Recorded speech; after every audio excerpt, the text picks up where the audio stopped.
Alors, on sait, d'habitude, on commence toujours avec une blague, mais aujourd'hui, on a voulu commencer avec un conseil bien-être et santé, et on l'a piqué à Madame Figaro, parce que, a priori, cette posture nous permet de nous sentir beaucoup plus relax dans notre vie. Du coup, on peut tous le faire ensemble, et voilà. En fait, celui qui écrit les textes maintenant, c'est Eli, il est fan de rap marseillais, du coup, il met des trucs comme ça, mais voilà. Et il vaut mieux avoir Eli qui écrit des textes que Rutel Krief qui passait à la télévision, moi je dis ça, je dis rien. Hein.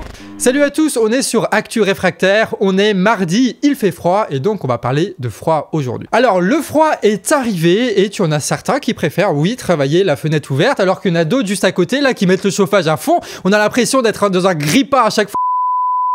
Le froid est arrivé, nous sommes journalistes et nous allons donc parler de ce froid-là. Nous sommes en hiver, il fait froid. Peut-être qu'il faut essayer d'être moins mainstream quand même. Hein. Dans le Bas-Rhin, en tout cas, eux, ils ont très froid. T'as le plan grand froid qui a été déclenché. Et ça, c'est un plan qui est censé protéger les personnes à la rue en les mettant à l'abri. Le fonctionnement a été critiqué étant donné qu'il s'échelonne par niveau. Le niveau 1 déclenché depuis ce week-end existe dès lors que la température prévue sur 3 jours va être comprise entre 0 et moins 5 degrés. Avant ça, il fait pas assez froid pour pouvoir loger les personnes. Mais le niveau 1 n'ouvre que sur quelques places supplémentaires pour les personnes isolées. Pour obtenir des places pour les familles, il faudrait déclencher le niveau 2 dès lors que les prévisions sont en dessous de 5 degrés pour 3 jours. Par exemple, à Strasbourg, il y avait été annoncé une réquisition d'un gymnase qui n'a finalement pas eu lieu parce que les températures ont légèrement remonté. Toujours à Strasbourg, ce sont au total 80 familles avec environ 130 enfants qui sont sans situation d'hébergement stable. La semaine dernière, des parents d'élèves et des professeurs ont lancé une action, l'occupation d'une école pour mettre à l'abri 2 familles. Celle-ci n'a pas duré puisque la mairie a trouvé une solution en 3 heures. Comme quoi, quand on veut, on peut. La municipalité a donc mis à disposition 2 appartements de 100 mètres carrés à l'association locale Les Petits Trous pour mettre à l'abri ces familles. L'association doit payer les charges et l'assurance logement, mais c'est quand même peu cher payé. Restent maintenant 78 autres familles pour lesquelles il faudrait trouver une solution pour cette seule ville. Et mettez par commentaire un peu si vous vivez ou si vous connaissez des personnes qui vivent de telles situations. Comme ça, on va pouvoir en parler dans les futures quotidiennes. On aimerait plus qu'il y ait d'interaction, surtout qu'on n'a pas les moyens d'avoir des journalistes partout. Donc si vous nous racontez vos expériences, et ben ça peut servir de base journalistique pour pouvoir parler des différents sujets qu'il y a dans le pays. On reste dans le froid et on vous emmène dans un pays nordique, en Suède. Pour rappel, depuis le 27 octobre, la Suède fait front contre le constructeur Tesla pour l'obliger à signer une convention collective sur les salaires. Une grève généralisée à l'échelle de tout le pays dans de nombreux secteurs a suivi, qui pourrait bien contrarier les perspectives de développement de la célèbre marque d'Elon Musk en Europe. Le 20 novembre, après les dockers, les électriciens, les agents de nettoyage, ce sont désormais les postiers de PostNord qui, eux, se sont mis en grève, refusant de livrer les bureaux et les ateliers de réparation Tesla. Résultat, les plaques d'immatriculation des modèles Tesla, uniquement acheminées par courrier en Suède, pourraient empêcher les véhicules du constructeur de circuler. En plus de ça, l'agence suédoise des transports a refusé de livrer les plaques par d'autres moyens, affirmant qu'elle était contractuellement tenue d'utiliser PostNord.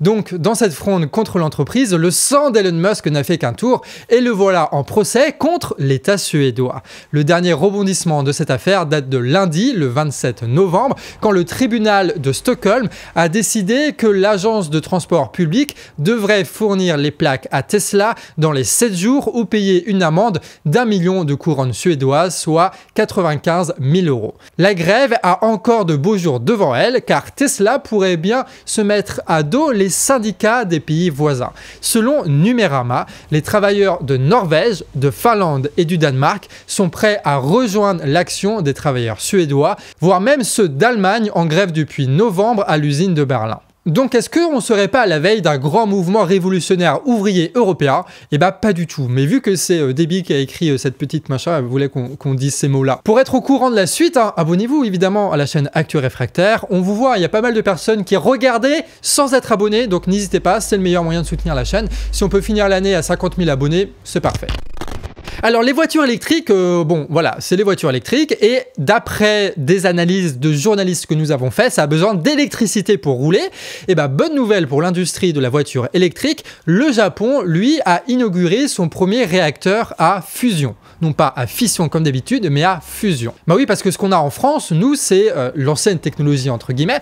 Ce sont en gros des gros atomes d'uranium ou trucs comme ça, et puis on balance des neutrons dedans, et puis ça se fissionne, et en fissionnant comme ça produit de l'énergie qui est après convertie en électricité. Et ce gros atome-là, en fissurant comme ça, il donne lieu à d'autres atomes et à d'autres émanations comme ça de neutrons qui va frapper d'autres gros atomes d'uranium qui va se rediviser, etc.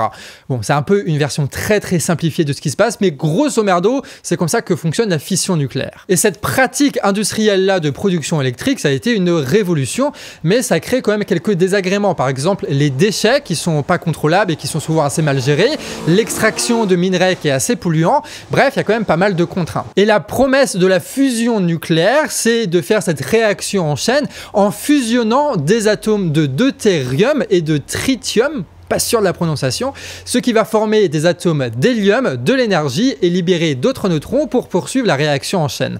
C'est la réaction qui a lieu notamment dans le soleil et ça ne crée pas de déchets étant donné que l'hélium, on sait le réutiliser. La production de tritium et de deutérium, et vraiment les noms comme ça, c'est terrible pour la dyslexie, hein, est moins polluante et normalement il n'y a pas de risque d'accident nucléaire. Par contre, c'est une galère sans nom pour avoir une balance d'énergie positive, c'est-à-dire pour que ça produise plus d'énergie que ça n'en consomme. La réussite de ce projet pourrait donc être une véritable révolution pour la consommation et la production dans le monde, mais il ne faudrait pas non plus que ça pousse à produire encore plus de choses qui ne servent pas forcément à grand-chose.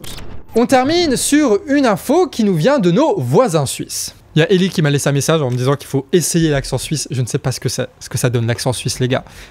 Tout ce que je sais, c'est que vous nous avez éliminés à l'euro. C'est tout ce que je sais de vous. Hein. 1/5 des huiles essentielles du marché suisse ont été retirées de la vente pour leur nocivité. Sur 250 produits testés, 50 ont dû être retirés des ventes et 27 contenaient une substance dangereuse durant les grossesses, le lilial. 23 des huiles testées dépassaient aussi le taux de safrole, un cancérigène présent dans les huiles essentielles de cannelle et de muscade. Sur ces belles paroles huileuses, on se quitte pour ce soir, mais on se retrouve demain frais et pimpant pour votre prochaine Actu Réfractaire. En attendant, n'oubliez pas de partager ces vidéos à vos amis, à votre famille, à vos collègues, à ceux qui sont autour de vous pour faire connaître l'émission. Et puis on se retrouve donc demain, 18 h, vers là. Des bisous.